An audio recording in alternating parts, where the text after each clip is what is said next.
I'm Gabe Filippelli. I'm a professor of earth sciences, but over the last 10 years I've been working a lot on environmental health issues. So that's how environment actually affects human health.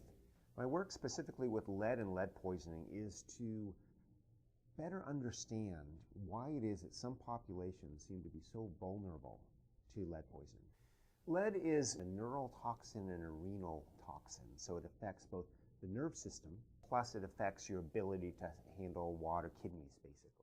Lead is always present naturally in the environment, but usually really low levels. It ends up like with a lot of industrial activities, we've concentrated lead. And we've concentrated it largely in cities. And so for adults and for the general population, when they're exposed to high levels of lead, they show several characteristic symptoms. One is that they get tremors because it affects your nervous system. You get tremors. You can get kidney failure, which is bad for anybody. There's this effect on cardiovascular system, so heart disease and high blood pressure.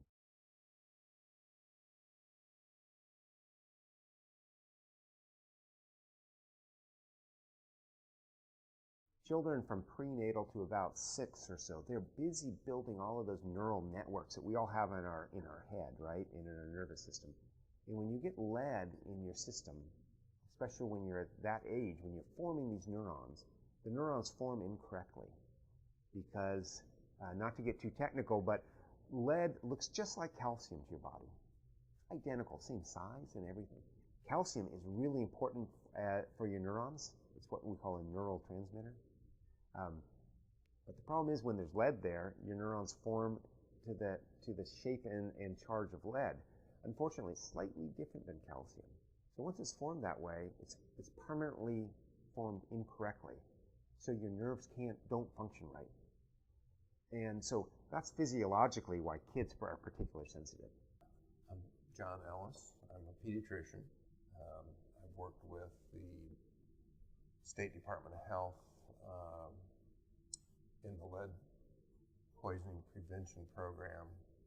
Lead poisoning for children is a worse problem for several reasons. Number one, the same amount of lead is it's a bigger dose for a child because they're smaller than an adult. It's a problem because children are growing and developing, and lead interferes with the growth and development of a variety of cells, most notably brain and nerve cells, and causes a permanent injury wherever it goes.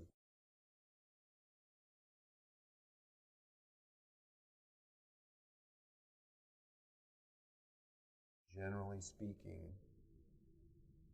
it's believed that those damages, particularly to the nervous system, are permanent.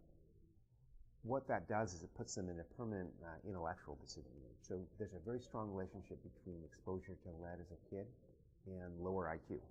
First of all, they're less intelligent because they're not processing thoughts like they should be if they weren't poisoned as a youth. The other thing is kind of obvious too. You think about, in order to have attention to detail or attention to task, you have to have, your neurological system has to be focused on something and very consistent. When part of that's compromised, you lose that attention to task. And what we call that clinically is attention deficit hyperactivity disorder. So kids usually have really strong ADHD issues. So think about this a little bit. If you lose some intelligence and you have a lot of hyperactivity or attention deficit disorders, you're not going to perform well in school, right? And so that automatically puts you at a disadvantage later on in life. You are much more likely to be in prison systems, incarcerated for violent crimes. That's likely because decision-making abilities and employment potential and education potential are so low for some of these kids exposed that they end up living lives of crime.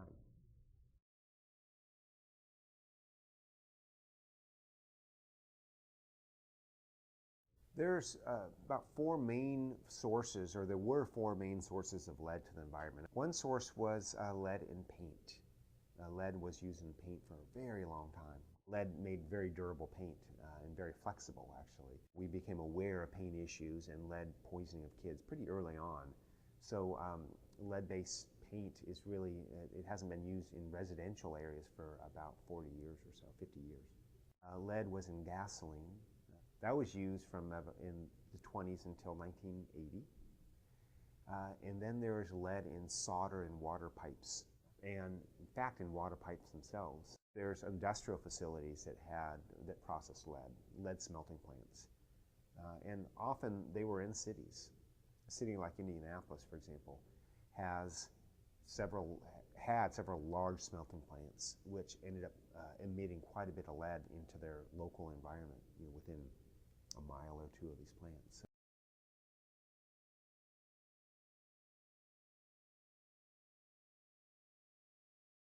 Lead paint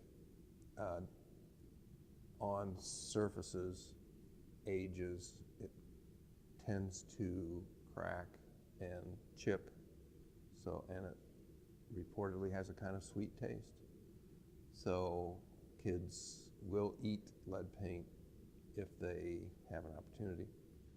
In addition, lead paint on, say, a window, when the window goes up and down, it turns that lead paint into dust. And that lead paint, then the lead dust goes everywhere. It's on not only the floor, it's on toys, it's on eating utensils and so forth.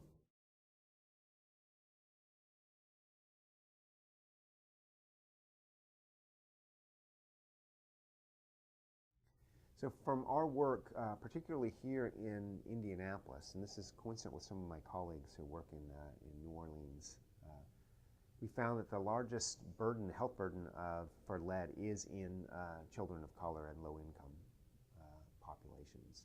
So they have rates of lead exposure about 3 to 5 times the national average, typically. And that's from several factors, I think.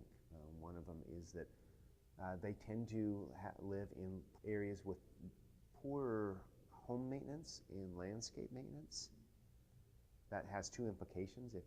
If your home is not maintained very well, for example, if you're a renter, you're not going to be dealing with paint or anything like that. So you typically have a lot more degraded lead paint in your home and right outside your home than a homeowner.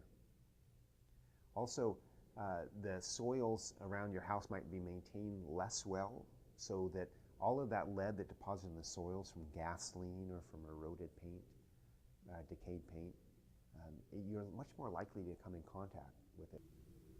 There may be some other factors, nutritional factors, such as a diet that's maybe low in iron, calcium, or protein that might make them more at risk.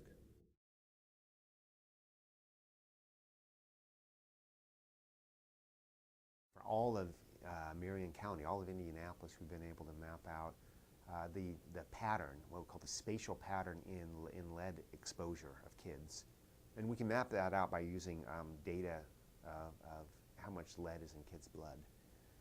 And so when we produce that map, it has some pretty striking features. There's a couple areas that seem to be the highest risk for kids are in these areas. One of them is the Near West community, which is right over the White River from the IUPUI campus. Another is the Martindale Brightwood community, which is just east of downtown.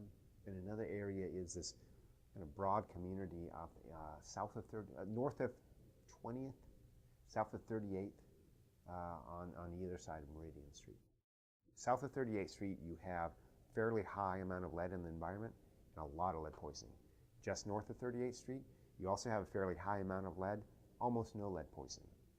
And it's because the income disparity. The people north of 38th, they're not immune to lead risk because they're really aware of the issues of lead and they've done everything they can in their homes to reduce it. No, in fact, inadvertently, they keep their homes more maintained because there's a much higher home ownership rate there. They keep their yards maintained because of peer pressure to have a nice yard, or even individual interest to have a nice yard. Playgrounds are done the right way. There's not a lot of dirt around. There's mulch and all of the normal expensive things you expect in a middle to upper middle class neighborhood like Meridian Kessler. And just south of there, of course, the society is making all the wrong decisions in terms of lead exposure. You have a lot of vacant or under occupied homes where there's very little incentive for landlord to maintain them. There's not enough policy to come in and provide support for landlords to actually maintain properties adequately. Frankly, the rental return is probably so low that even a $500 investment to landscaping is beyond the means of any kind of profit margin.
If you imagine this as a multi-generational phenomenon, lead doesn't go away, right? I live in this neighborhood. I might have been lead burdened myself. I have children, and so my future is a little bit dimmer than those who live in an area where they weren't lead affected. My children might also have a dimmer future. Maybe they were lead affected, or maybe I just have not achieved the potential I could have, so therefore I can't provide for my children the same kind of resources that my equivalent across the street in a non-contaminated area has.